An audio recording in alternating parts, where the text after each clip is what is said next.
जिसमें सिर्फ एक के ही एक दर्शन होते हैं, सिर्फ अद्वैत के ही दर्शन होते हैं, ऐक्य के ही दर्शन होते हैं। वो सदैव पूर्ण ब्रह्म परमात्मा सब कुछ बन के स्थित होने के बाद भी वो कभी किसी से अन्य नहीं हुआ। ऐसे अनन्य ब्रह्म स्वरूप को, सर्वस्वरूप को कोटि कोटि प्रणाम। जब तक इस संसार का अवलोकन करके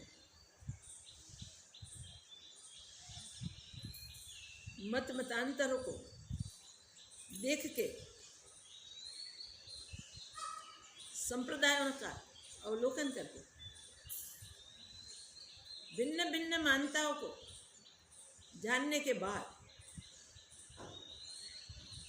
जो एक निश्चय पर आता है कि जगत उत्पन्न ही नहीं हुआ,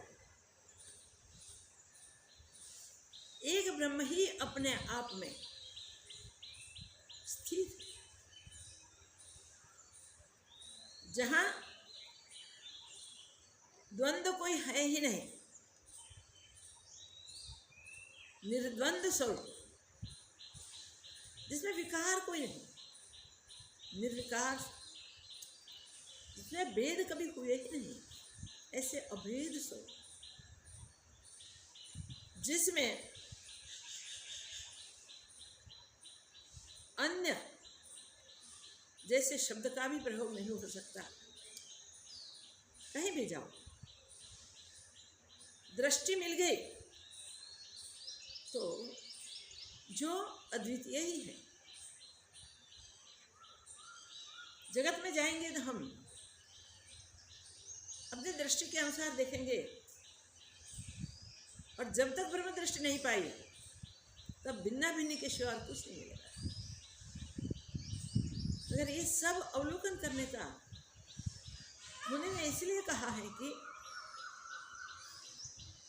ये सब देखने के बाद भी अगर तुम उसमें रहे हुए एक ब्रह्म तत्व को ही निहारोगे तो सच्चे समस्त संसार का जो अद्वितीय रूप है उसकी अनुभूति प्राप्त हो जाएगी। और वो अनुभूति होने के बाद अन्य कोई मतांतर आपको आकर्षित नहीं करते।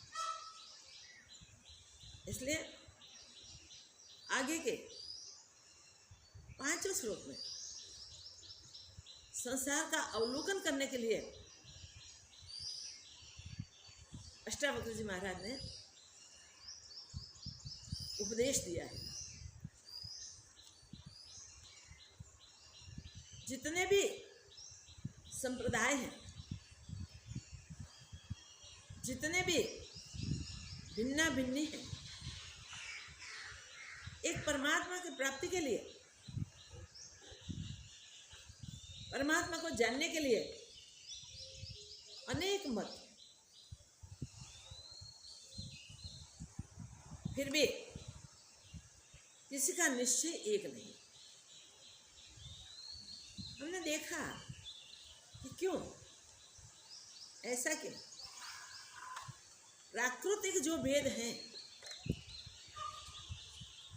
वो भेद दिखते हुए भी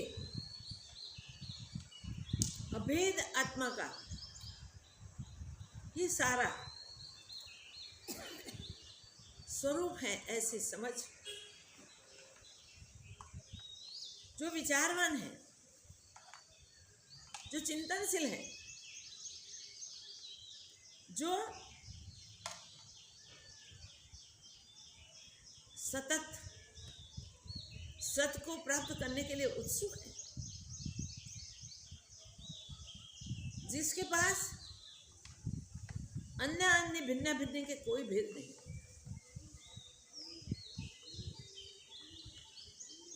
उसको ये प्राकृतिक भेद देख के भी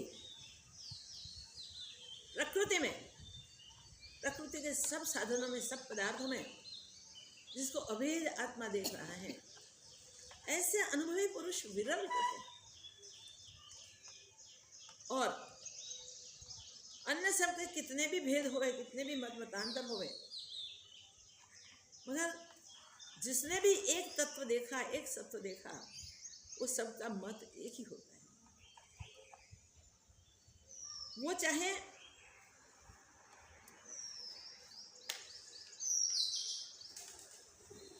कुछ भी मानते हैं, कुछ भी देखते हैं, इस मान्यताओं के विषय इसके अद्वैत अनुभूति की जिज्ञासा होती है।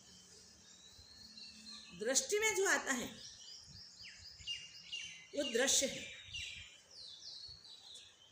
मगर दृष्टि में नहीं आता, फिर भी जो अनुभव में आता है वो परमात्मा है।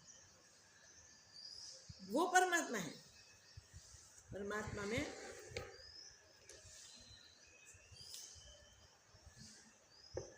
भिन्नता कभी उपजी ही नहीं, उपज सकती भी नहीं है।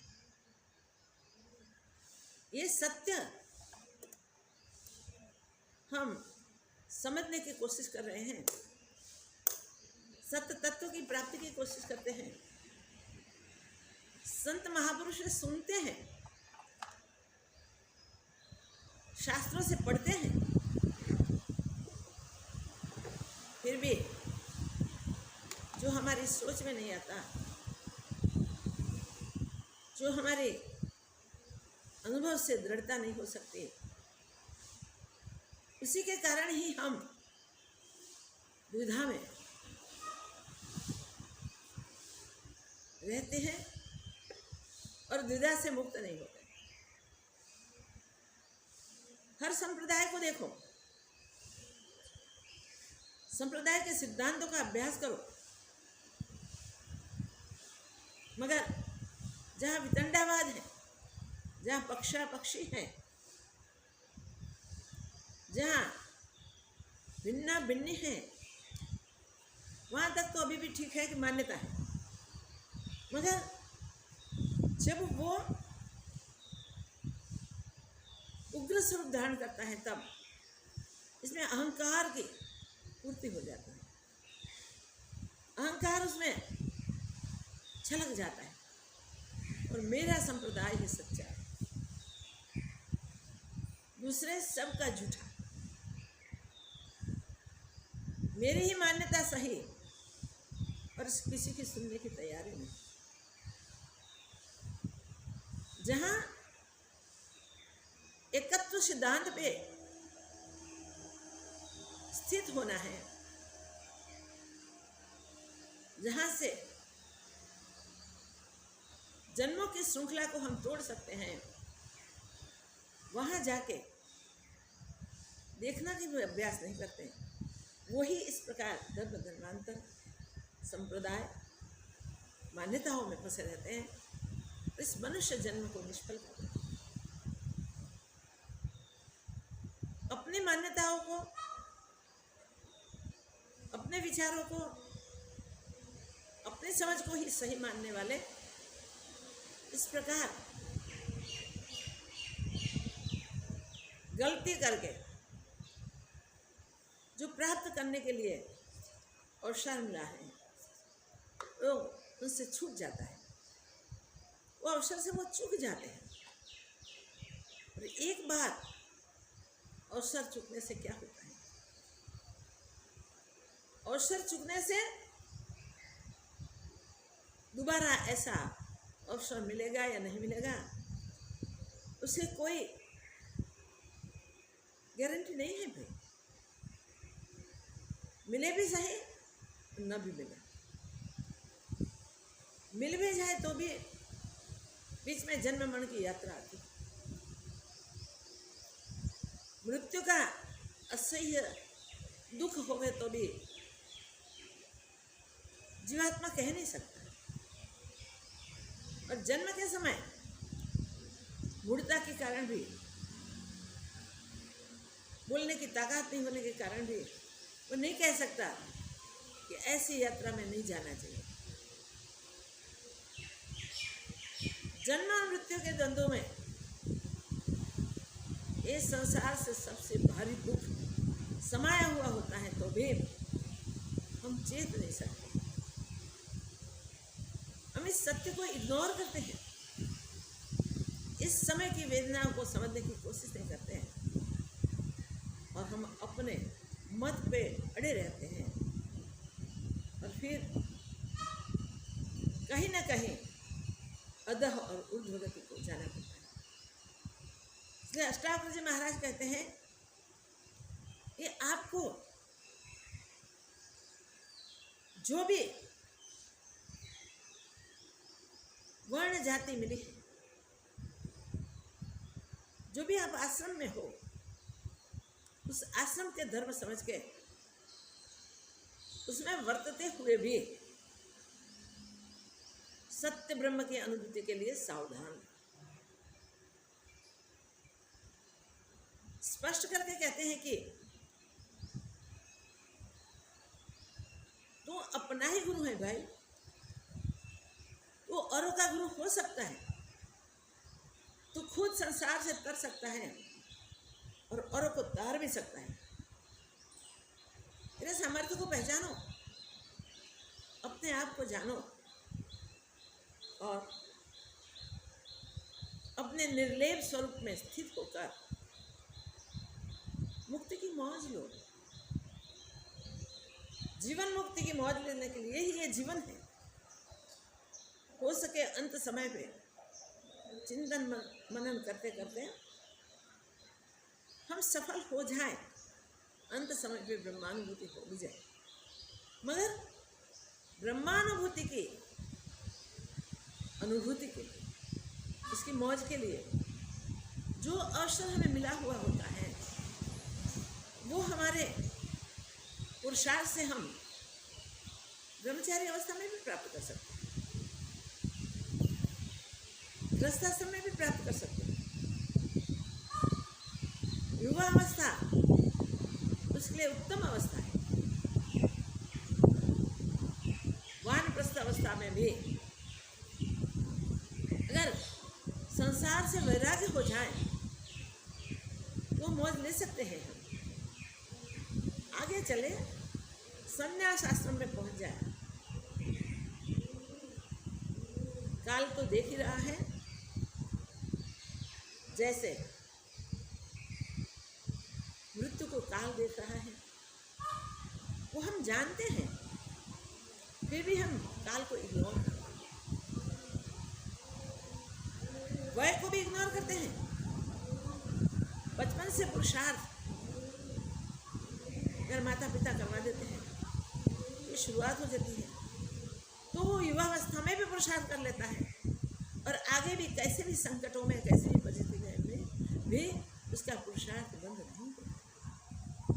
तो वो जितना पुरुषार्थ उसका होता है, उनके अनुसार, उनकी कोई भी उम्र में, कोई भी वय में, कोई भी उम्र में वो ज्ञानानुभूति कर सकता है और जीवन मुक्त होकर विचर सकता है। और जीवन मुक्त की जो बादशाही स्थिति होती है, कहने के लिए बादशाही स्थिति होती है, बादशाही स्थिति में भी दुख है। निर्दुख स्थिति जो होती है वो मनुष्य प्राप्त कर सकता है। ये प्राप्त करने के लिए अवसर है। फिर भी होता है कि क्यों नहीं प्राप्त होता, ज्ञान क्यों नहीं होता। ये मनुष्य तन ज्ञान प्राप्ति के लिए दिया गया है। ज्ञान प्राप्ति के लिए सब साधन भी अवेलेबल करा दिए गए हैं, फिर भी हम इस सब को इग्नोर करके वासनाओं से घिरे हुए, मोह ममता से, राग द्वेष से, सुख दुखा के द्वंद्वों से सुखी दुखी होते रहते हैं, और ये सुख संभालने में और दुख दूर करने में ही अपना समय गंवा देते हैं। दुख और सुख आज के कर्म की फलश्रुति नहीं है।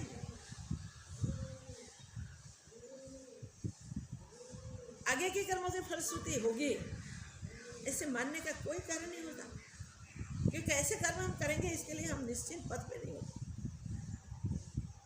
पूर्व में वो कर्म नहीं हुए हैं, इसलिए सुख देने वाले कर्म भी हुए हैं, दुख देने वाले भी कर्म हुए हैं।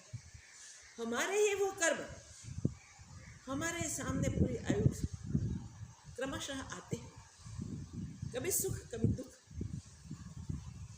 उसे हमें अवश्य भावी भुगतना पड़ता है। ये हमारे किए हुए अकाउंट्स में रखे हुए कर्म हैं। जैसे एफडी परिपक्व होती है तब वो मैच्योर कही जाती है, और तब हम छुड़ा सकते हैं। बीच में छोड़ देंगे तो जो बेनिफिट मिलना है नहीं मिलेगा। इस प्रकार संचित कर्म पड़े हुए हैं हमारे एफडी की तरह, वो परिपक्व हुए बिना आते हैं। ऐसी हमारी गलत फहमी, उसमें से जो परिपक्व होते हैं, इसमें से जो एफडी पकती है वही हम उसका उपयोग करके भोग सकते हैं। तो ये कर्मों की एफडी हमारी, जिसे संचित कर्म कहते हैं, हमारे अकाउंट्स में ही रहते हैं। उसको मिटाना भी हमारे हाथ में है, उसको भुगतना भी हमारे हाथ में है। मिटा देने से क्या लाभ है और भुगतने से क्या लाभ है, पूरी देखना चाहिए। समझो हमारे वो कर्म पूर्व के पुण्य कर्म है, वो सकाम कर्म है, मेरे कर्म ऐसे भाव के साथ हुए हैं, तो उसके जब परिपक्व होते हैं तब फलस्वरूप हमें स्वर्ग में निवास मिल जाता है। जैसे कर्म ऐसे स्तर पे हमारा वहाँ निवास होता है। कोई इंद्र भी बन सकता है, कोई नंदन का एक छोटा पौधा भी बन सकता है। स्वर्ग के कोई पशु बन जाते हैं, कोई पक्षी बन जाते हैं। स्वर्ग में रहने वाले अन्य जीव भी वहाँ स्थान को प्राप्त करते हैं। वहाँ जल भी है, वहाँ पवन भी है, पानी भी है, पंचभूतात्मक पसारा वहाँ भी, जो सारे संसार में है। तो सारे संसार इस पंचभूतों से ही सर्जित है, भरे हुए हैं। तो स्वर्ग में जाके हम क्या करेंगे? पंचभूतात्मक शरीर भी हमको यहाँ मिला है, पंचभूतात्मक सृष्टि भी हमें मिली है। तो भिन्न क्या मिला हमें? स्वर्ग में हम कर्मों के अनुसार सुख प्राप्त करते हैं, और सुखों की प्राप्ति से हम भुलाए नहीं समाते, अपने आप में समाते, और भुगतने में राग कर लेते हैं। राग करके भुगतते भुगतते जब वो फल खत्म होता है पता नहीं चलता। स्वर्ग में दुख नहीं मिलता, याद रखो। राग द्वेष तो होते ही है, ईर्ष्या क्रोध तो होते ही है, अपने पराये के भाव होते ही हैं, उच्च नीच पद के भागी जीव बनते ही हैं। मगर जब तक सुख के फल हैं तब तक जीवात्मा वहाँ सुख भोगता है। जैसे ही ये पुण्य कर्म के फल पूर्ण होते हैं और दूसरे संचित जो पड़े भुगतने के लिए तैयार नहीं हुए हैं, वो अपने अकाउंट से बाहर नहीं जाते, अकाउंट्स में ही रहते। उसमें से जो परिपक्व होते हैं उसके अनुसार स्वर्ग के सुख की, स्वर्ग की अवधि पूरी होती है, तब वो भुगतने के लिए हमें फेंक दिए जाते हैं। कहा नहीं जाता कि अब तुम्हारी गति वहाँ होने वाली है, कहा नहीं जाता कि अब स्वर्ग का निवास तुम आपका पूरा हुआ है, गिराए दिए जाते हैं। फिर भी परमात्मा बहुत कृपालु, बहुत दयालु, जो अपने संग में रहता है, अपने साथ में रहता है, वो दया करके कई बार हमें अवसर देता है, कैसे भी करके हम अपने स्वस्वरूप को पहचान जाने। फिर भी अगर हम सावधान नहीं होते तो किए हुए कर्म के अनुसार नरक की यात्रा वाले कर्म होते हैं तो नरक में भी जाना पड़ता है। ऊर्ध्व लोकों की यात्रा जिस प्रकार की हमने की है इस प्रकार से ऊर्ध्व लोक में भी जाते हैं। मध्य लोक में भी हम जाते हैं, कहाँ जाएंगे हमें पता नहीं, इसलिए अनजाने कुछ दिखाई नहीं देता, किसी की पहचान नहीं है, वहाँ जाके जीना पड़ता है। बच्चा पैदा होते ही रोता है, कोई संभालने वाला नहीं, कोई देखने वाला नहीं, कोई हाथ पकड़ने वाला नहीं, कोई मार्गदर्शन करने वाला नहीं। देखिए, न तो उठा के हमें एक स्थान पर बैठा सकता है, बस वहाँ फेंक दिए जाते हैं और अपने कर्म ही हमारी संभाल लेने के लिए आ जाते हैं। दुख के भागी कर्म होंगे वो दुख देते हैं, कुछ थोड़े से क्षणिक सुख देने वाले कर्म आते हैं, क्षणिक सुख देते हैं। इस प्रकार सुख दुख क्षणिक चले जाते हैं। सुख तो कितना भी लंबा मिले ना तो भी किसी को भी शांति नहीं होती, तृप्ति नहीं होती। ये इसमें वासना में मोह में गिर जाते हैं, तृष्णा में फंस जाते हैं और तृष्णा से बंधे हुए वासना के अनुसार वहाँ से भी दूसरी योनि में उसे जाना पड़ता है। कौन योनि में जाएंगे उसको कुछ पता भी नहीं है। हम सावधान हो जाए। इस मनुष्य जन्म में हम सावधान हो सकते हैं कि ऐसे अंधकार में जिंदगी को नहीं जीनी। हम अब दोबारा इस गहरे अंधकार में फंसकर दुखी होना नहीं चाहते।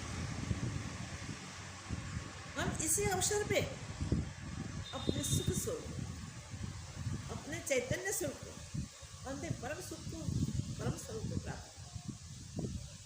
और जब ऐसी एक सोच आती है और उस सोच को हम पकड़ लेते हैं, काकताली न्यायवत कोई महापुरुष मिल जाए, कोई सत्य शास्त्र मिल जाए, कोई सत्संग के शब्द श्रवण में आ जाए और हम सावधान। श्रुतियाँ बहुत हैं, रोचक श्रुतियाँ भी हैं और भयानक श्रुतियाँ भी हैं। रोचक प्रिय लगते हैं और भयानक देख के वैराग्य होता है। उस श्रुतियों के अनुसार हम संसार में रोचक और भयानक दोनों परिस्थिति में से पसार होते हैं। रोचक में होकर राग कर लेते हैं और भयानक को देख के भयभीत हो जाते हैं। अगर संभल नहीं सकते तो वही परिस्थिति बार बार बार बार बार बार भुगतनी पड़ती है जन्मों तक। कब तक कोई अवधि नहीं, जब तक सावधान न हो जाए तब तक। इसलिए ये जो भी संप्रदाय बने हैं, जो भी मत मतांतर हुए हैं, ये मत मतांतरों के पाखंड के, संप्रदायों के भिन्ना भिन्नी के, मैं तेरे के भेद करके हम अनुकरण करने को जाते हैं, तो फिर जो अद्वितीय सत्य है उसको पाने के लिए कब कुशल। ऐसे ही वितंडावादों में, ऐसे भी हुसातुसी में, ऐसे भी घृणा तिरस्कार के साथ हम धर्म को भी नहीं समझ पाते, नहीं समझ सकते और गिरते जाते हैं, गिरते जाते हैं, गिरते जाते हैं। कहाँ तक? वो झगड़े इतने बड़े हो जाते हैं कि सर्वात्म भाव उठने की तो कोई जगह ही नहीं रहती। आज जो भी परिस्थिति संसार में है वो परिस्थिति को देख के हमें होता है नहीं भाई ऐसा नहीं होना चाहिए। फिर भी मेरा धर्म ही सही है, मेरा धर्म कौन मुझे ही फॉलो करो, बस। तो ये अहंकार की पुष्टि हो जाती है। अहंकार की वजह से सब मत मतांतर वाले, सब संप्रदायों वाले, सब विचार सरणी वाले सब अपने अपने अहंकार को पोषने के लिए लोगों के जुट बनाने की कोशिश करते हैं। होता है क्या, सब बिखर जाते हैं, किसी में एकता नहीं बनती, रंग भेद आता है, जाति भेद आता है, अरे छोटे छोटे मान्यताओं के भेद होते हैं, विद्या आदि की उपासना के भेद होते हैं, माल मिलकत के बीच भेद होते हैं। मैं इतनी प्रतिष्ठा वाला हूँ, प्रतिष्ठा में भी भेद होते हैं। मैं ऐसा धनवान हूँ तो निर्धन के सामने तिरस्कृत वृत्ति होती है। ये सब बंधन के कर्म करते हैं और फिर कहते हैं हमने कभी किसी का नहीं दुख किया, हमें क्यों दुख है, भाई जो आया है वो आगे का है। अगर आज करते हैं इससे हम सावधान हो जाए, अगर सावधान नहीं होंगे तो क्या होगा। सोचे तो भयानक श्रुतियाँ कहती हैं कि कैसे कर्म का ऐसा परिणाम होता है। अगर वो श्रुतियाँ भी जिसने भी देखी है, जिसने भी विचारी है, जिसने उस पर चिंतन किया है, वो उससे डर जाते हैं और कितने भी सुंदर संसार को देखते हुए भी उसे वैराग्य हो जाता है। ऐसे वैराग्यवान पुरुष में देखिए समत्व आता है और वो युक्ति से, जो युक्ति अपने शास्त्रों ने बताई है, महापुरुषों ने वही दोहराई है, हमें कही है, वो युक्ति में से कोई युक्ति ले लेता है और युक्ति से अपना जीवन का ढंग बना लेता है, जीवन जीता है। यह बहुत अच्छे से कहा है। इस सब जो श्लोक में हम जा रहे हैं वो ये अब तक अष्टावक्र जी ने बताया, संसार का अवलोकन करो और अवलोकन के बाद इसको संसार को अनित्य अगर आप समझ सकते हो, दुखों का ही स्थान समझ सकते हो, दिखता है फिर भी उपजा ही नहीं, ऐसी समझ दृढ़ करते हो तो उपजा ही नहीं है तो कौन है, दिखता है वो कौन है, वो प्रश्न हम अपने आप को ही करते हैं। तो उसमें से हमें जवाब मिल जाता है कि कभी कुछ उत्पन्न हुआ ही नहीं, कभी कोई भिन्न हुआ ही नहीं, अभिन्न आत्मा के सिवा दूसरा कुछ है ही नहीं। और इतनी समझ जब क्लियर हो गई तो स्वाभाविक ही सहज ही हमारा जीवन पलट जाता है, व्यवहार पलट जाता है। जो करने के लिए मनुष्य जन्म है वो करने के लिए लग जाए, अब कुछ भी भला बुरा न सोचे, कोई भी द्वंद्व में न फंसे, मतांतरों से न जुड़े। सत्य एक ही है और सत्य ही धर्म है, सत्य ही स्वरूप है, सत्य की ही अनुभूति नित्य है, सत्य के सिवा और कुछ स्थित नहीं है। बड़ा बड़ा संसार दिखता है तो भी सत्य ही है, इसमें असत्य कुछ नहीं, इसमें अनित्य कुछ नहीं। हमें इस सत्य पे सावधान होना है और सत्य के सिवा और कुछ देखना नहीं। देखने में तो दृश्य दिखेंगे, मगर वो दृश्य देखते हुए गलती हो सकती है, मगर दृश्य भी उस अव्यक्त आत्मा से भिन्न नहीं है। ऐसा निश्चय हम कर लेंगे तो हम जो प्राप्त करने के लिए अवसर प्राप्त करके आए हैं, पूर्व पुरुषार्थ करके आए हैं, और इस बार जो कृपा हम पर हो रही है वो सफल हो जाएगी। इस बारे में आगे अष्टावक्र जी महाराज क्या कहते हैं वो हम इस अध्याय के सारे श्लोक पेंटिंग करके आगे देख लेते हैं। याद रखें 5 श्लोक हमने देख लिए हैं, 5 श्लोक का निष्कर्ष एक ही है कि यह सब मतांतर देख के जो सत्य को ही ढूंढता है ऐसा पुरुष महर्षियों को मत को भी नहीं मानता, योगियों के मत को भी नहीं मानता, साधुओं के मत को भी नहीं मानता, एक ही अद्वैत आत्मा को जानने के लिए पुरुषार्थ करता है और वो पहुंच जाता है, प्राप्त कर लेता है, जान लेता है। देखना मीन्स जानना, अनुभव करना। ये बात हम बराबर याद रखें और इस श्लोक पुनः देखें, बाकी के श्लोक भी देखें। और अब सिर्फ 2 श्लोक बाकी। इसमें अष्टावक्र जी महाराज शिष्य और गुरु के भेद खत्म करेंगे। इस 6ठे श्लोक में ही वो बताने जा रहे हैं न तुम शिष्य हो, मैं गुरु हूँ। तुम्हारा मन ही शिष्य है, तुम्हारा मन ही गुरु हो सकता है। तो मन ही गुरु, मन ही शिष्य, ये भेद मिटा दो, इस मन को अमन कर दो। सुने।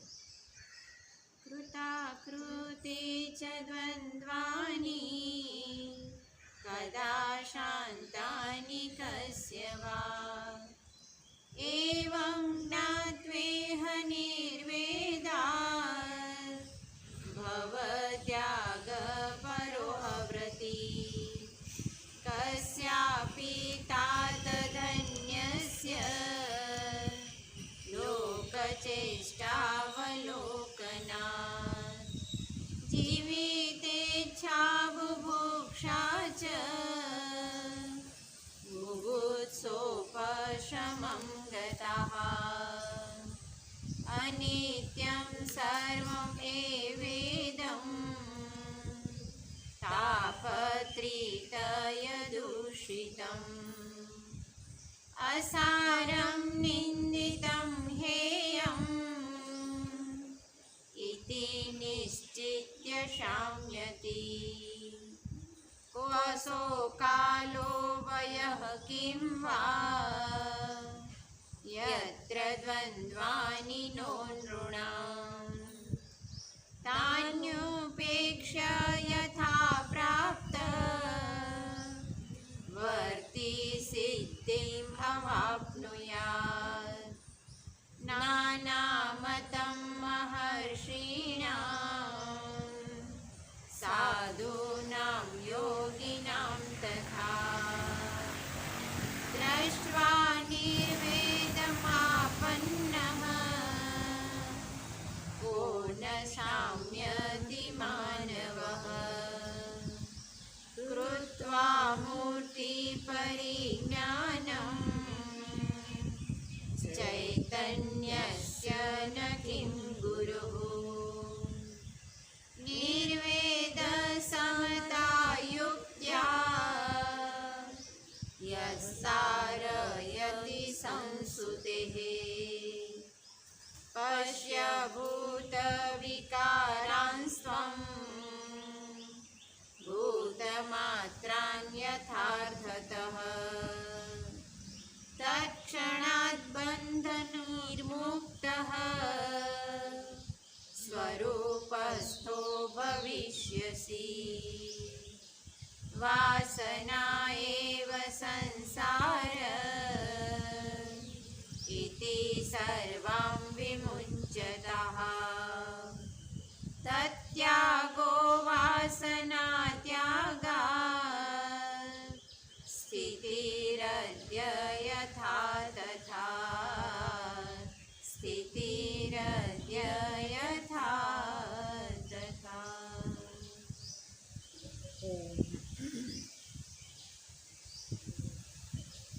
बहुत स्पष्ट कर दिया। ये बताया जाता है कि गुरु शिष्य परंपरा में जो परम सत्य में स्थित हैं वो गुरु हो सकते हैं, और जो परम सत्य की जिज्ञासा करते हैं ऐसे गुरु के पास आते हैं वो शिष्य होते हैं। शिष्य की दृष्टि में गुरु से प्राप्त करना है, इसलिए गुरु महान है। मगर गुरु की दृष्टि में शिष्य अपने से निम्न नहीं है। अगर जो भी कुछ है समस्त संसार में वो सब एक ब्रह्म ही है, तो वह गुरु शिष्य का भेद कहाँ से? गुरु के चित्त में गुरु शिष्य का भेद नहीं होता। फिर भी शिष्यत्व लेके आए हुए जिज्ञासु की जिज्ञासा पूर्ण करने के लिए गुरु बोध करते हैं।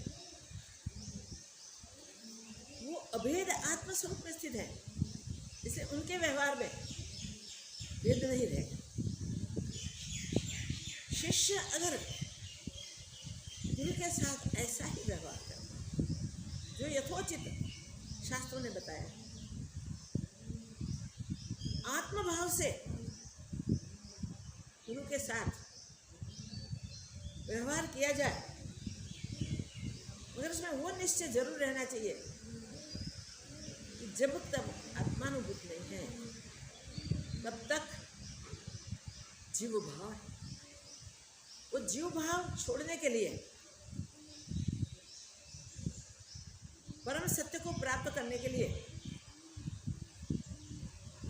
यही परम स्थान है। और यहाँ से ही मुझे वो सत्य की अनुभूति होगी, इसलिए मैं शिष्य को शिक्षा ग्रहण करने वाला और गुरु मेरे महान समर्थ सर्व समर्थ पद में स्थित पूर्ण ब्रह्म परमात्मा। शिष्य में इतनी समझ तो होती है जो जिज्ञासा लेके आता है, परमात्मा स्वरूप को गुरु को मानता है और जीवात्मा भाव से अपने को जानता है तो आत्मा ही, मगर अज्ञान के कारण, पूर्ण स्वरूप की अनुभूति न होने के कारण जीव भाव से बढ़ता है, फिर भी धीरे धीरे करके सावधान हो जाता है तो वो गुरु बन जाता है। कौन गुरु हो सकता है, कौन गुरु नहीं हो सकता है, ऐसा बताने के लिए बहुत स्पष्ट करके बताया है कि इसका अभ्यास करने के लिए ये जो वितंडावाद सारे हैं, जो संप्रदायों के मतभेद हैं, जो झगड़े हैं, वो कुछ देखे बिना सबका अभ्यास करके अवलोकन करके समझ लेना चाहिए कि जहाँ तक अभेद दृष्टि नहीं, ब्रह्म विचार नहीं है, ब्रह्म व्यवहार नहीं है, ब्रह्मानुभूति नहीं है, वहाँ तक ये सब मान्यताएं और ये सब बंधन के कारण ही होते हैं। निर्बंध तो एक जो सनातन सत्य है वो है कि कभी वो उत्पन्न भी नहीं हुआ और कभी उसका लय भी नहीं होता। ऐसे अभिन्न आत्मा को जानने के लिए जो पुरुषार्थ है मोक्ष को अपने ज्वलंत जिज्ञासा से ही, अपने पुरुषार्थ से ही उस परम की प्राप्ति होती है। वो स्पष्ट करके उस सद्गुरु वो अपने परम शिष्य को ये बोध करते हैं, बेटा जाओ संसार में, सारा संसार घूमो और देखो कि सत्य क्या है।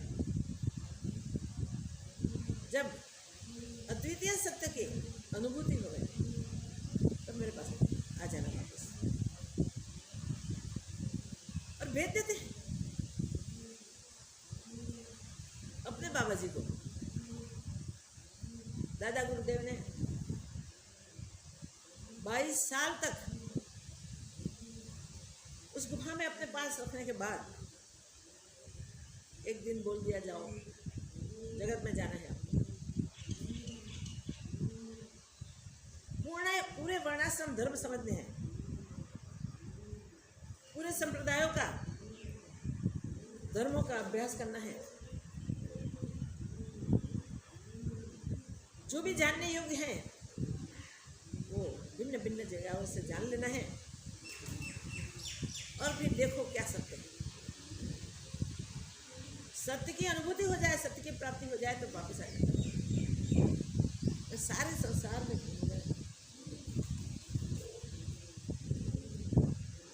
साल गुरु के चरणों में सिर्फ गुफा में कंद पत्ती फल खा के रहे हैं। ब्रह्म उपासना के लिए गुरु के मार्गदर्शन के अनुसार ही व्यवहार किया है, चिंतन वो ही किया है और वही सत्य है, इतना भीतर से निश्चय। तब गुरुदेव कहते हैं कि अब जाओ बेटा, आपकी दृढ़ता किसमें है वो देख के आओ वापस।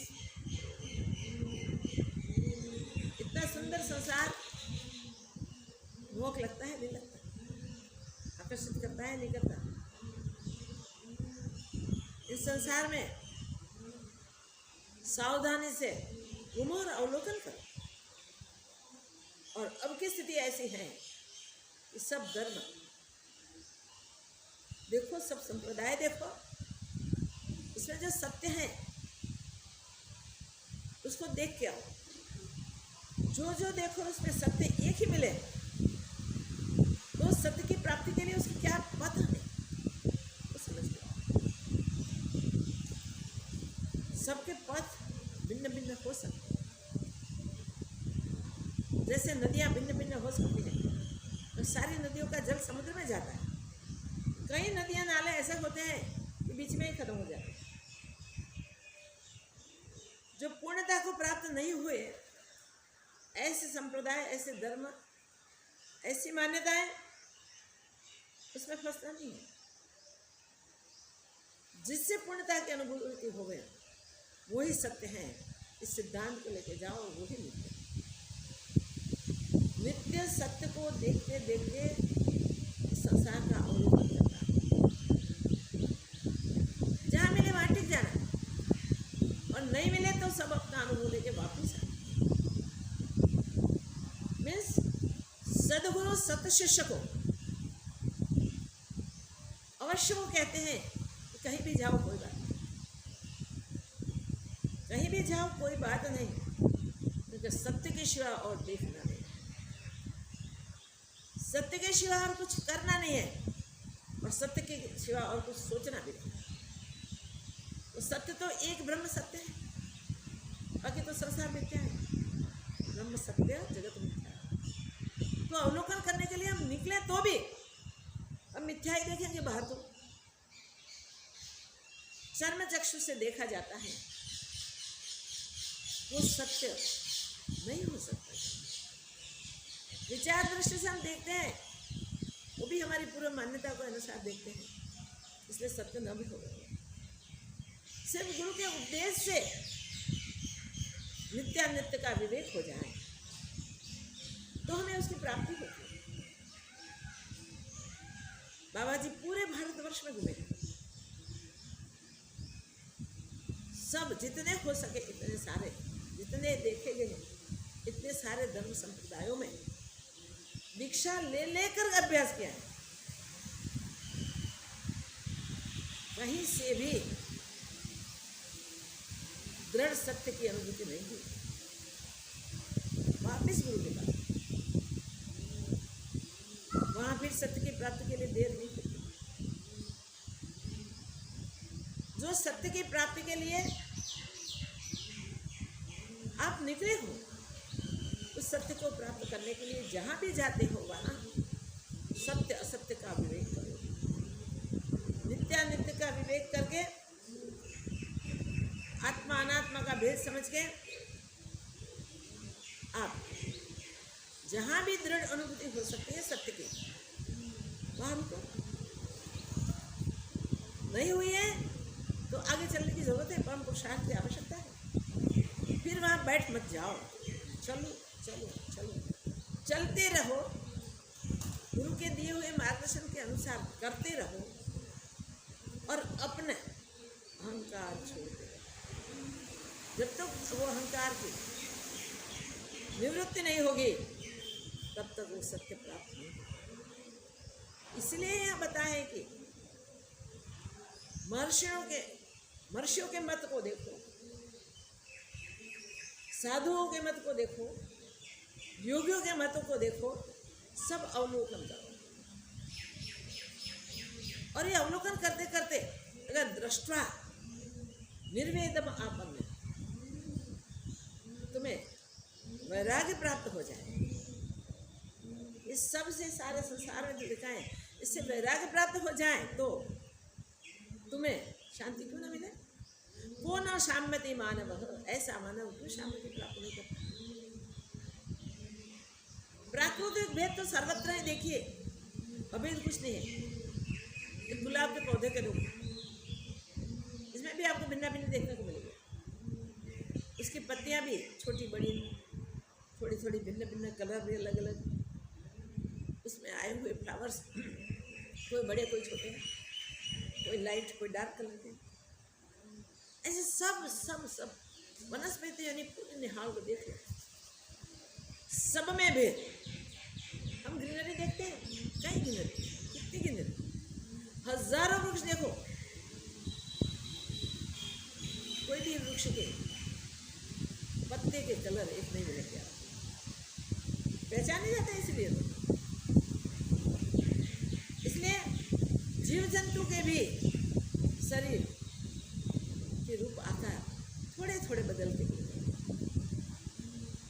मनुष्य देखिए सारे संसार के, तो वो सब भी पहचाने जाए, खुद की अपनी पहचान शरीरों की इतनी भिन्नता।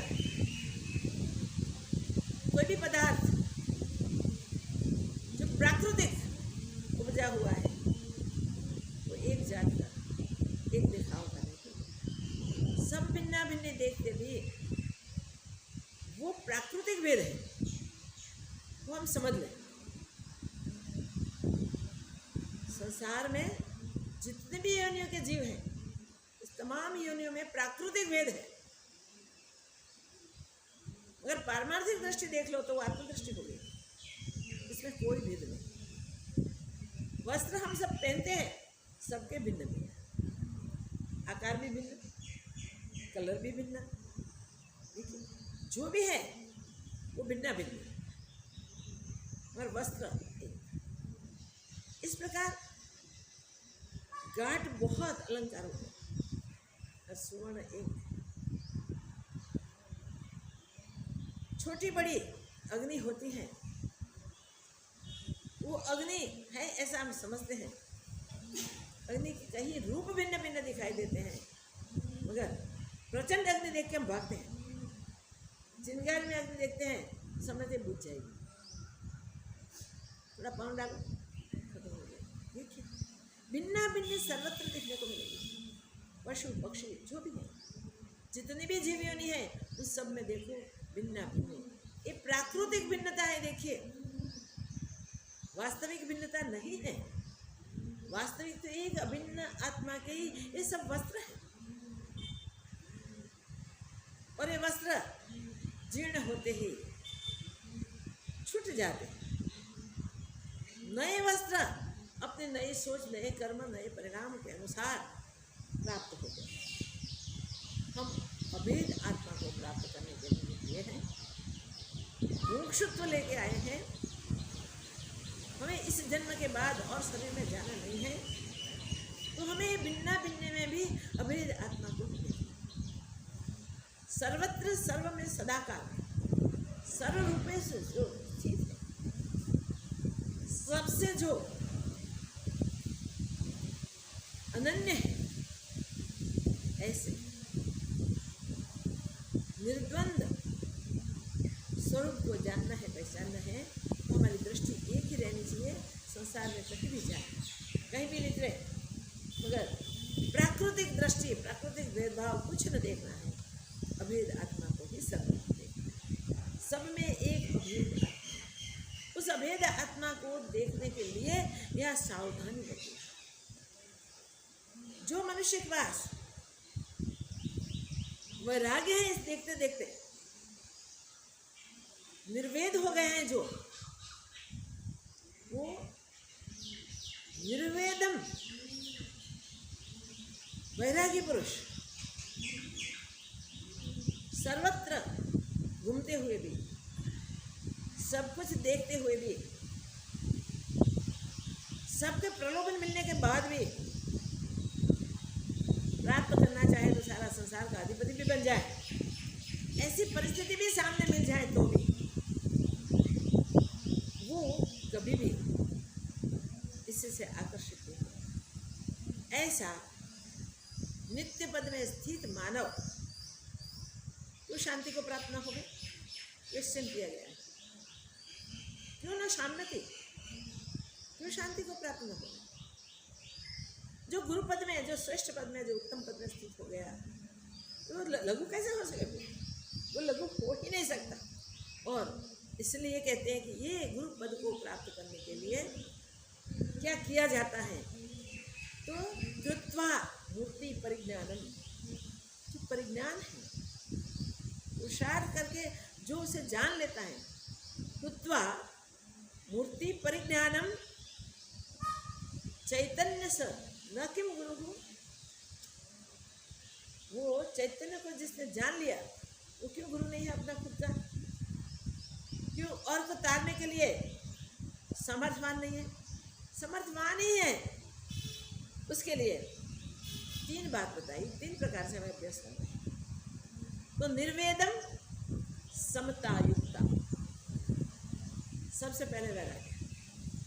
वेगपूर्ण दृष्टि से हम सारे संसार को देखें और संसार कितना भी सुंदर है, हरा भरा है, प्रलोभन देने वाला है, महत्ता देने वाला है, संसार में सर्वश्रेष्ठ आपको बनाने वाला है, तो भी उसे उस पूरे संसार में वैराग्य के सिवा कुछ नहीं होता। ऐसा वैराग्य जिसको प्राप्त हो गया है, निर्वेदम समता युक्ता, समत्व जिसे प्राप्त हो गया है, कैसी भी परिस्थिति आ जाए उस परिस्थिति से वो कभी चलित नहीं होता, अपने अचल आत्म स्वभाव में स्थित रहता है।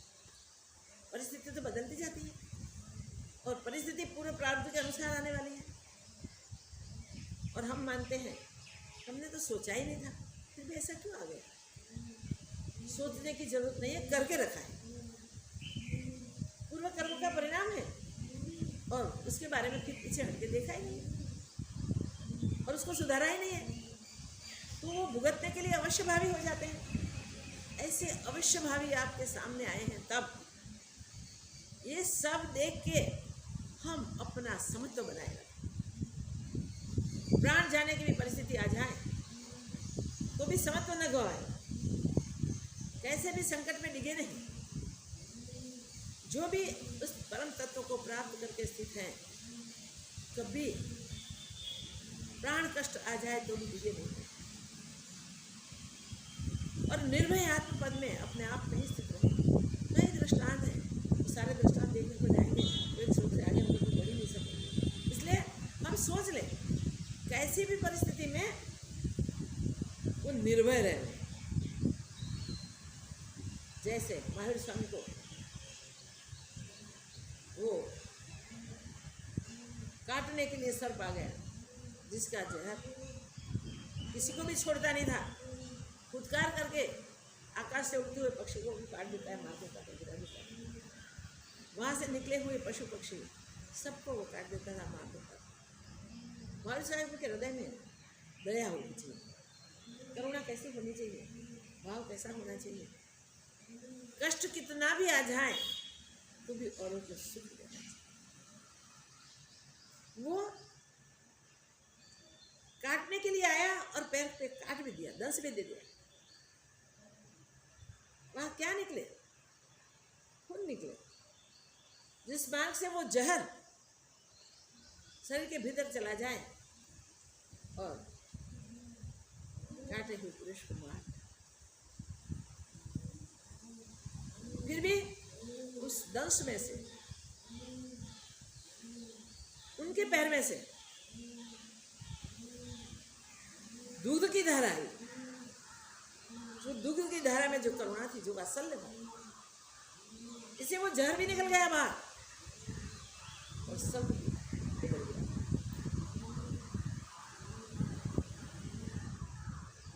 चंड का स्वभाव सुधर गया। देखिए,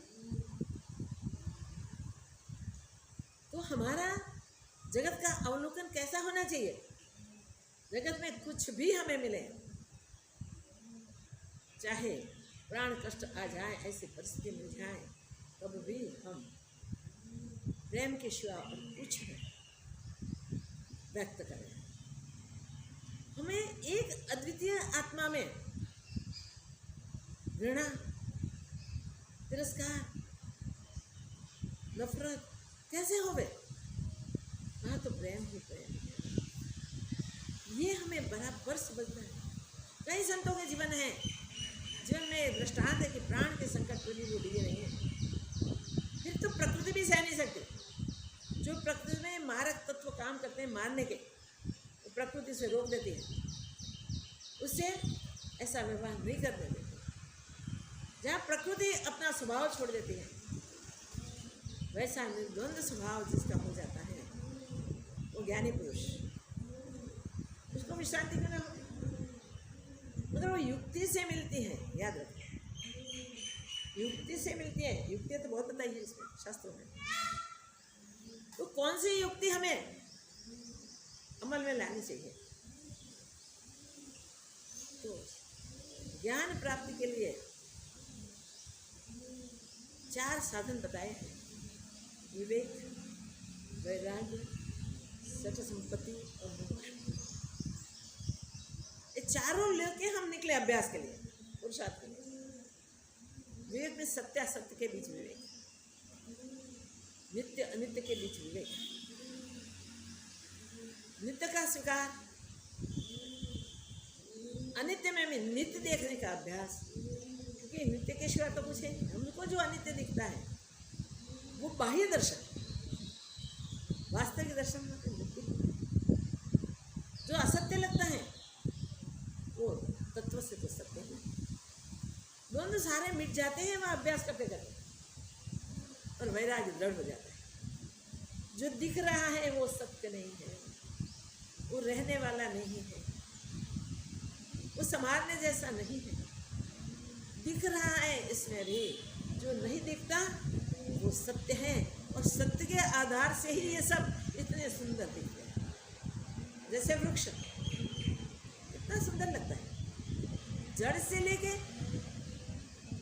उसमें लगे हुए फूल तक देखो, फल तक देखो, पत्तियां देखो, उसके खंभे देखो, उसकी सुंदरता देखो, उसकी शीतल छाया भी पाओ।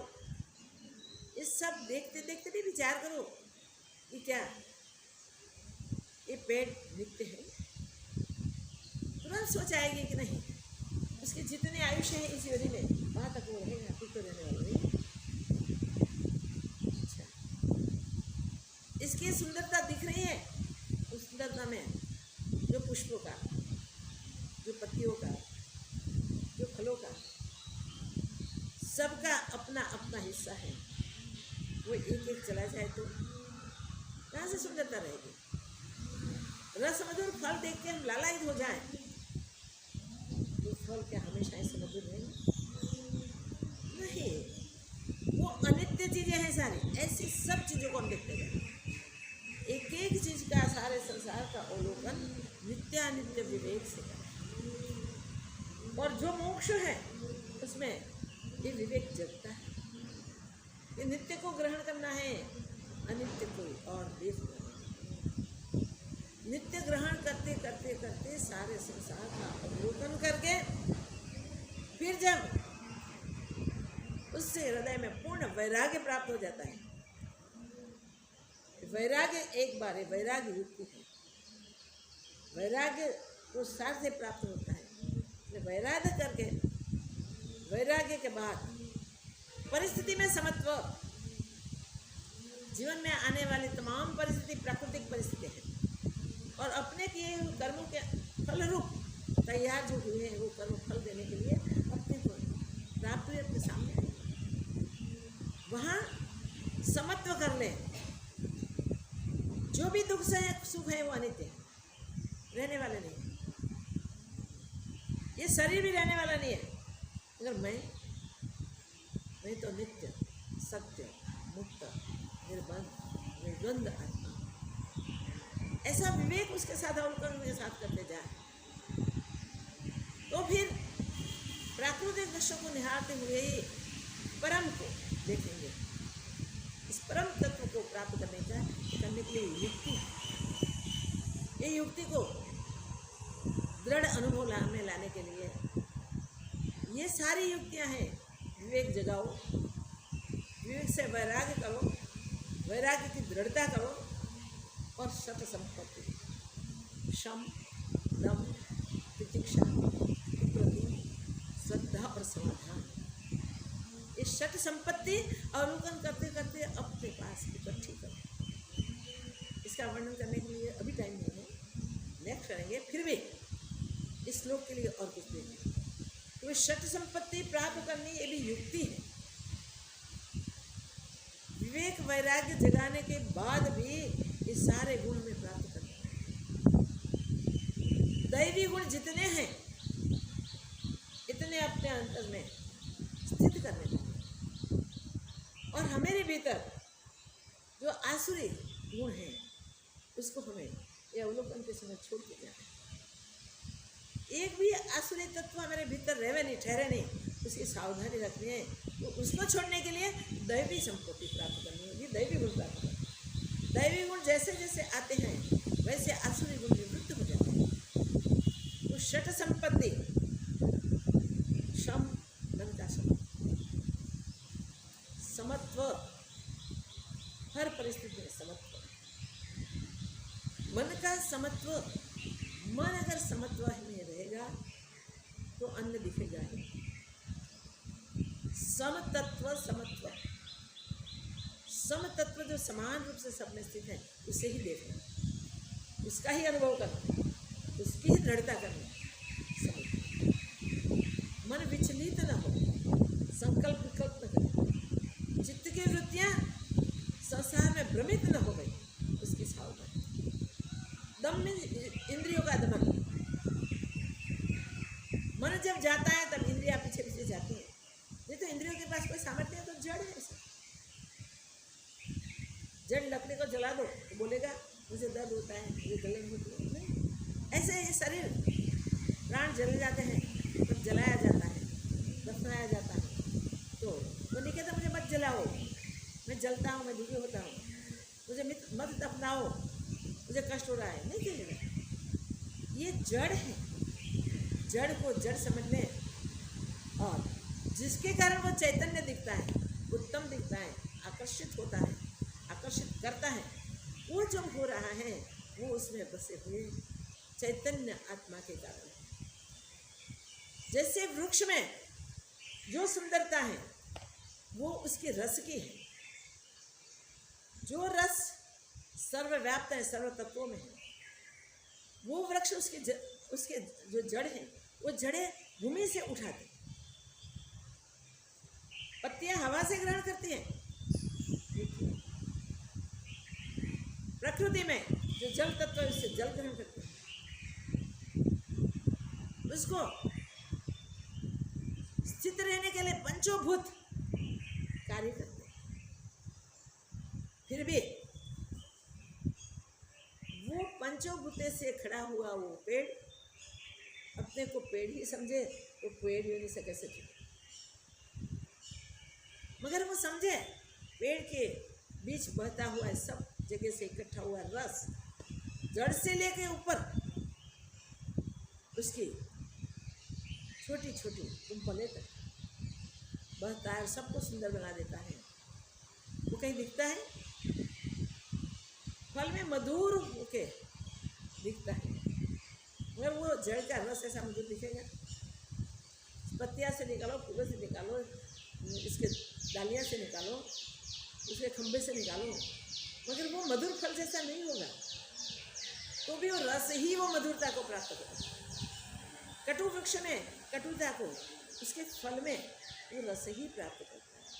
षट रस जो भी होते हैं वो वहाँ से ही आते हैं, और हम उसको फल को कहे बहुत सुंदर है, वृक्ष को कहे बहुत सुंदर है, और उससे हम आकर्षित हो जाए, फंस जाए तो क्या होगा? हम उसके सत स्वरूप को नहीं जान सकते।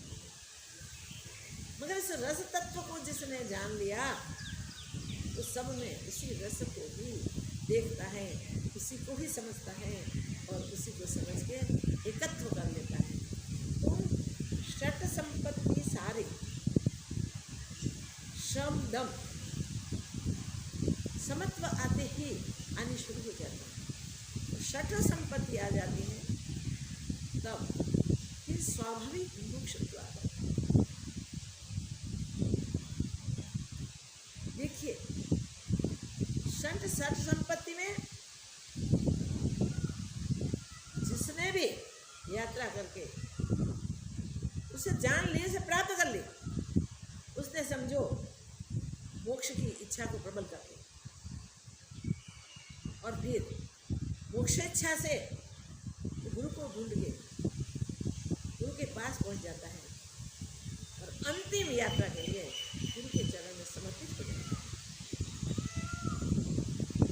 मुमुक्षुत्व जिसे भी प्राप्त हुई, विवेक वैराग्य सत संपत्ति और मुमुक्षुत्व,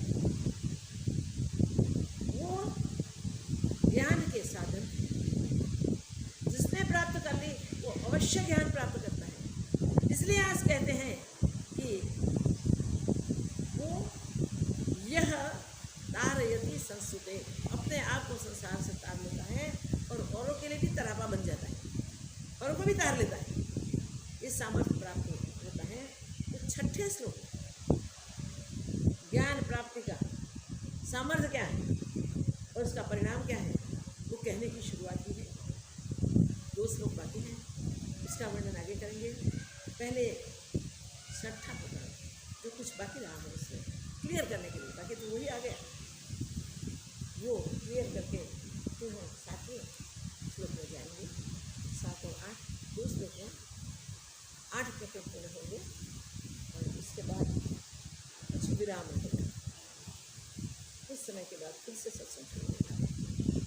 ओम पूर्णमदः पूर्णमिदं पूर्णात् पूर्णमुदच्यते पूर्णस्य पूर्णमादाय पूर्णमेवावशिष्यते। ओम शांति शांति शांति। श्री सद्गुरुदेव